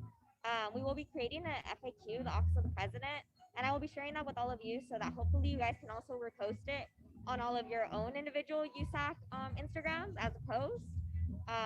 And finally, we discussed the Black Ruin Resource Center and of course the CPO return that should be happening at the end of this month, the receipt return. As USAC, we had already discussed what might happen if we do not. So that is something that we will have to discuss next council meeting if these receipts given to us are not appropriate. Awesome. Okay, great. So my office hours will begin next Monday, 10 a.m. to 12 a.m. I will be posting that soon. And I met with Dr. Carol Goldberg to discuss hearings for renaming committee and begin working with her in regards to what we want to do regarding renaming. And Dean Rush will begin trainings for the student advocates on October 24th. And yeah, we discussed that our fellowship will be winter and spring for 3 days. And finally, our students that are conducting research on student-initiated student-run projects are currently looking for a faculty advisor, and they have already conducted a lot of work for it. So we're really excited about that. Great. That's all from my office. Miss Kat? Officer reports from my office and we met with student legal services and we're planning to have Know Your Rights trainings and also webinars with one of their attorneys so that students can be educated about their student worker rights because things are now in person. It might be kind of different when people had like remote jobs. And then my Meet Material Needs platform directors are focusing on their UCLA Spark campaign so that we can raise some money for the Housing Relief Award initiative, which is giving students a grant to afford housing on the Hill or off campus. Campus Safety Alliance already had their return to campus meeting on September 14th, and we're finalizing the meeting minutes so that we can post that sometime this week. My office just closed their internship applications a couple days ago. So right now we're just reviewing apps and starting to do interviews, and the turnout was really well. So I'm glad about that. My marketing team was able to post the USAC fall council meeting schedule. So if you want to like share that so that students are aware that we're still online, that would be helpful because I have been getting emails that people are asking if our council meetings are in person. My office is also finalizing the IVP leadership lobby, which is a Slack channel for all student works and leaders to just join and just share different resources and also advice and things from USAC that we can like announce in that channel. And then with strengthened student well-being directors, they're finalizing the mental health resource guide with Haley and Angie right now. And also within my office, we just met with FICOM Jenny to talk about a USAC funding workshop that we're planning to have with Seoul sometime in week 5 or 6. And my last thing is USAC retreat. So I know that we decided to do it online for fall, but I was wondering if we have to decide a date like during meeting, or can I just send like a when to meet in Slack and we can decide that on our own? You can decide that on your own. It's not a formalized meeting. No business will be taking place there. It's more of a retreat. Okay, and then Promise had her hand raised. Yeah, I wanted to ask if for USAC retreat, if it's online, is it gonna did we say it's like gonna be a full day or is it just 2 days? Do you know yet how that's working? Yeah, I don't think we decided that because I looked at the meeting minutes from previous meetings. So I think in our Slack channel, I'll probably have options with different times after we figure out like when people are available. So people will be able to choose if we want to do like a whole day or just like a few hours for like the weekend or a couple days. Okay, thank you.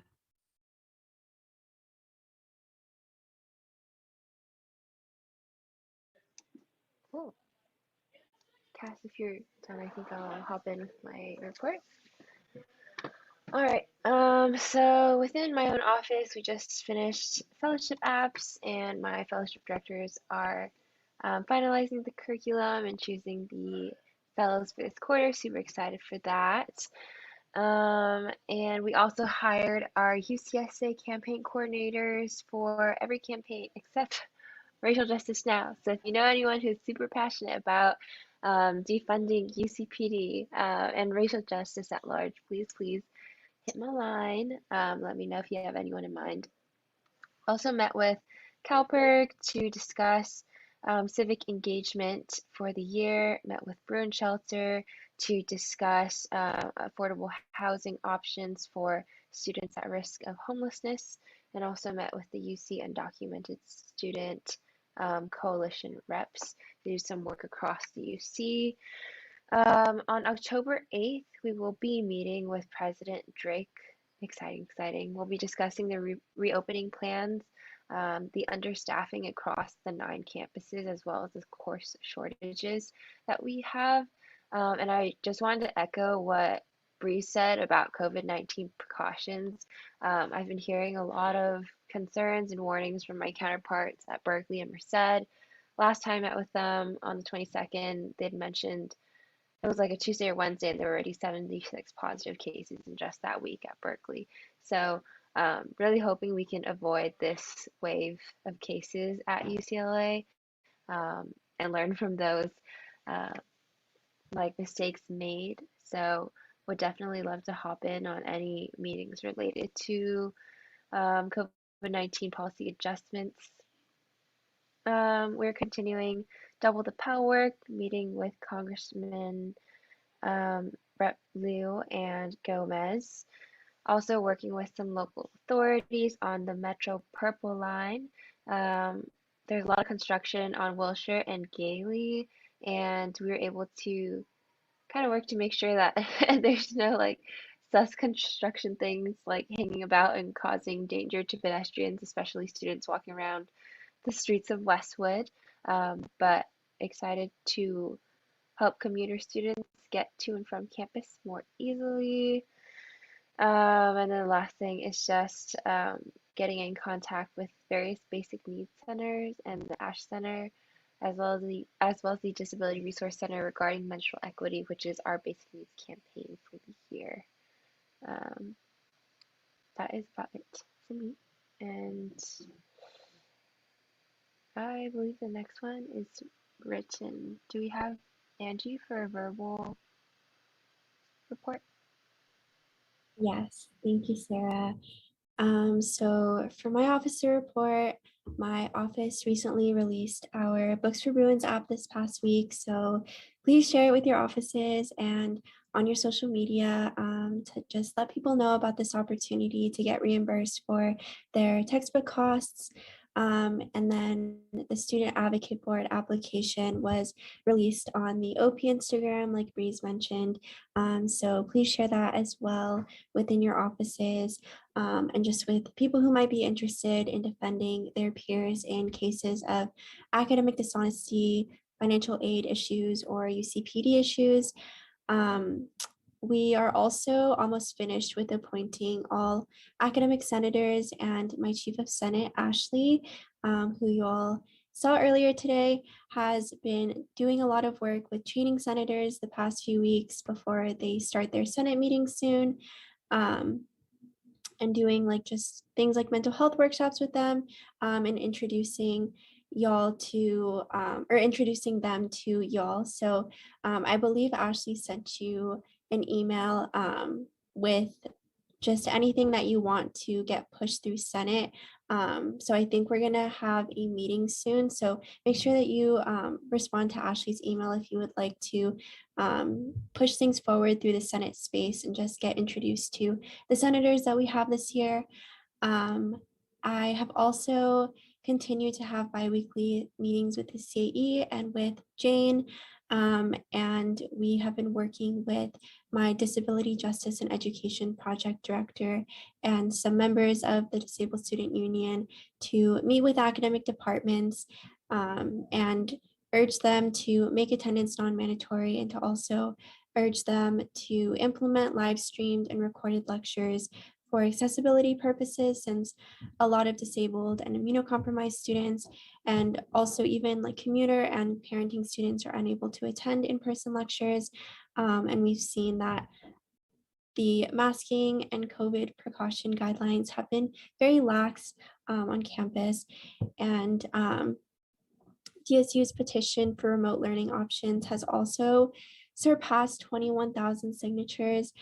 So we will be continuing to advocate for these more accessible learning options to senior leadership, despite their very lackluster response to our demands. And I'm also bringing it up to the Academic Senate this week as well in my meeting with UGC. And the last thing is that the DSU is also planning a protest on October 8th outside of Murphy Hall from 2 to 4 p.m. So please support in any way that you can and continue sharing the petition as well. But yeah, I think that's it for me. Awesome. Thank you, Miss Angie. Okay, great. We're going to move straight into admin reports. Jessica? Hi all, just a couple updates. So first I'm going to share a spreadsheet, a Google Sheet that I shared in Slack, but just to link it here as well. If you all can fill that out as soon as possible, preferably by tomorrow, for your contact info and your chief of staff contact info. This way I can share with Karen Hedges for this leadership workshop that she's working on inviting you all to. And then it'll just be helpful for our team to have as well, so that we can, also be able to reach out to your chief of staffs and offer them any kind of training or support similarly to what we offered you all over the summer. So if you can fill that out as soon as possible, that would be great. The other thing that I wanted to mention is that SGA has a signatory form that they use to verify signatures for requisitions. And it's a formal page document that everybody's signature is on, that goes to our controller. So if you all have time this week to stop by Vong's office, it's Kirkhoff 334. Just stop by anytime. I would say maybe before 5 p.m. and just put your signature on that sheet so that he has it on record. And if you can't get to it this week, then next week's fine. And then the last update that I wanted to give you all, so our team has been hiring some new student positions to bring back our support staff this year, since we lost a lot of students to graduation. So I just wanted to update you all that we have 2 new SGS staff that we'll be introducing to you shortly.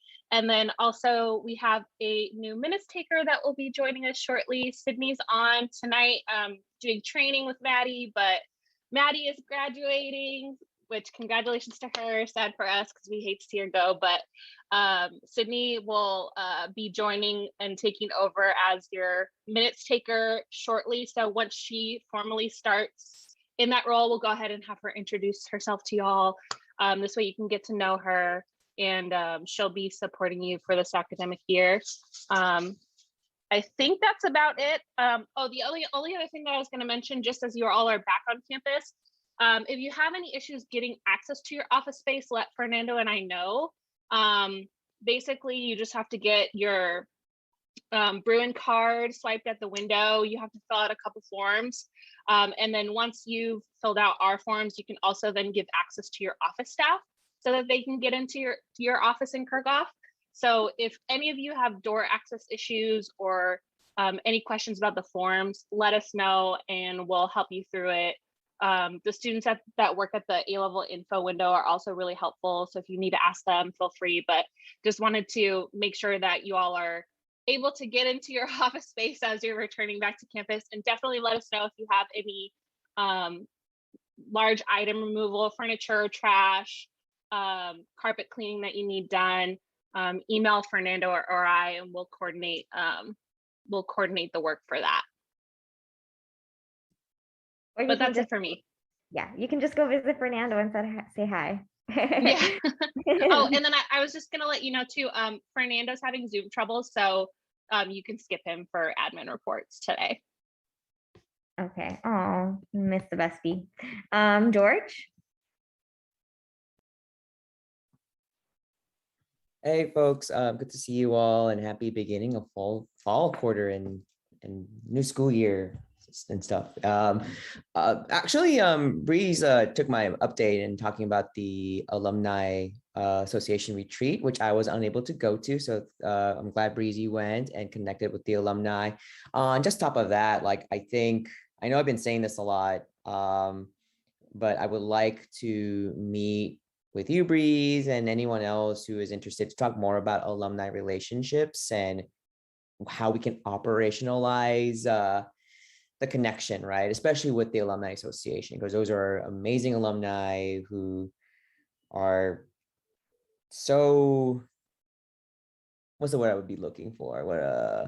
We're so invested, let's say that, invested in the happenings and the well-being of the university. And a good part of the retreat was to think through strategy planning on the association and its impact and its growing impact on how to support the university and support scholarships for students. So I definitely want to connect with you all to talk a little bit more through that, and also how to connect you all with mentors and coaches. It would be also not, I would be, sorry, let me rephrase that. Also, if you don't have a LinkedIn, do so. And if you do have LinkedIn, connect through UCLA One. A lot of our alumni are getting there, and they want to mentor students as much as possible, right? So it's your chance to connect with alumni, maybe through outside of some of the networks we have already, and really connect with different people who can give you different perspectives on your education, your career, professional development, et cetera, et cetera. So yeah, I think that's one of the big updates I would like to provide. And please, let me know if you want to connect with me. I'll be sending emails to you all as well to connect and talk and see how else we can make this alumni representative more impactful for you all. Thank you, I don't know if you George. have questions or anything like that, but yeah, go for it, please. No, George, I'll definitely be connecting with you. I'll probably email you as well. Cool. Awesome. Josh? Hey folks, for me, all I have is Fernando and I were talking, and Fernando might say a little bit more about this, but we just want to make sure that your emails are working. We did mention at our earlier meeting today that we're getting some bounce backs from some of your emails that are posted on the USAC website. So if you could just ensure and check to make sure that your emails that are posted on the USAC email website are accurate and that they are working correctly. And if they are not working correctly, I would actually ask you to send yourself a test email to ensure that it is working. Please let Jessica, Fernando, and I know so that we can get that fixed or try to figure out what is going on so that you all are getting the context that you need. That is all I have for today. Thank you, Josh. Orlando? Hello, everyone. Just the same reminder that Mike Cohn gave you all earlier today. Please remember that re-registration is currently occurring right now, as well as if anyone's interested in starting a new organization, that is happening. A couple of funds that are opening up that are not ASUCLA, student support programs and the Recreation Event Fund, both offered through Recreation, have now opened up. As signatories, you all should be receiving SOL newsletters. All of this information is in there along with other pertinent information. If you're not receiving the newsletter or if you have any questions on it, feel free to reach out to me and ask me any clarification questions. That's all I have. Awesome. Thank you, Orlando. Fernando is unable to. Patty?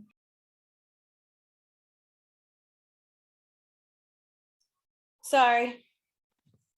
Hi, everyone. I just wanted to say great job with Welcome Week and all the activities. I'm just so impressed by all the work that you all put into that week. And I also just wanted to let you all know that we are extending student union programming throughout the quarter, both virtually and in person. We have some fun little activities weekly. Tomorrow, we're going to do some arts and crafts in the art gallery available for students. But I would love to co-program. It was really exciting. Thank you, Josh, for hosting tonight. But just hearing all the platforms and wanting to have programming for various different entities across USAC. So if you're interested in wanting to co-program with the student union, please feel free to reach out. We're open to new ideas and we want to bring engaging programs for the students. I'd love to work with you all. So thank you. Thank you, Patty. And yeah, with that, I also was thinking Maya and Promise, I don't know if y'all are here, but really want to commend y'all on getting Rico nasty. What the heck? That was amazing. Congratulations. And we are so proud of both of you guys for all that work you guys put in the summer. I can't even imagine how hard that must have been. Y'all are amazing. We love you guys so much, and we need to celebrate soon together. That was a great achievement. Awesome. Great. Thank you so much. So with that, we're done with admin reps. Moving on to new business. Momina, CFC and SFS.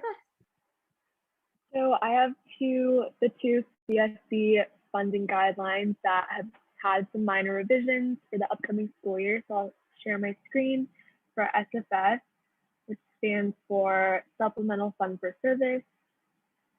Let's see. So this is a consent item though, I believe, because it's mainly just minor changes. So it's also linked in the agenda if you guys want to look it over. But I believe if there's no comments, if there's no opposition, it gets approved. So yeah, I can answer any questions or give an overview if anyone has any questions. But yeah. Okay, council members, is there any objection to anything? Any questions that y'all might have for Momina?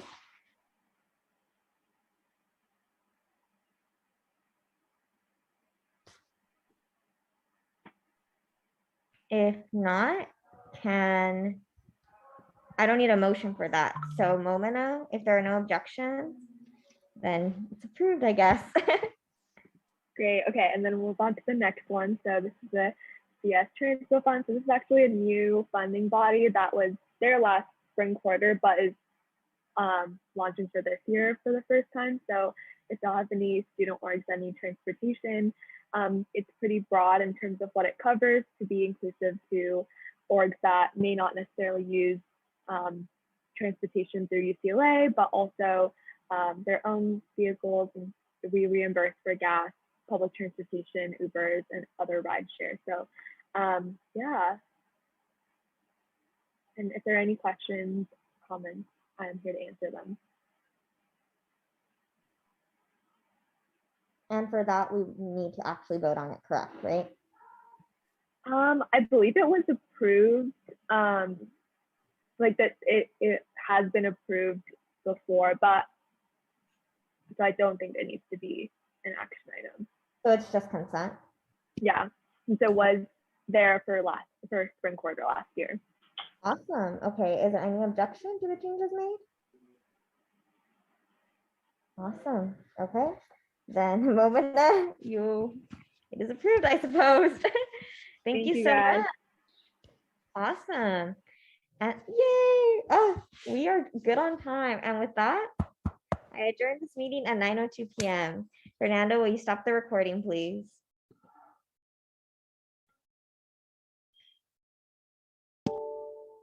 Bree's team might not be able to stop the recording without disconnecting everybody. Okay, well,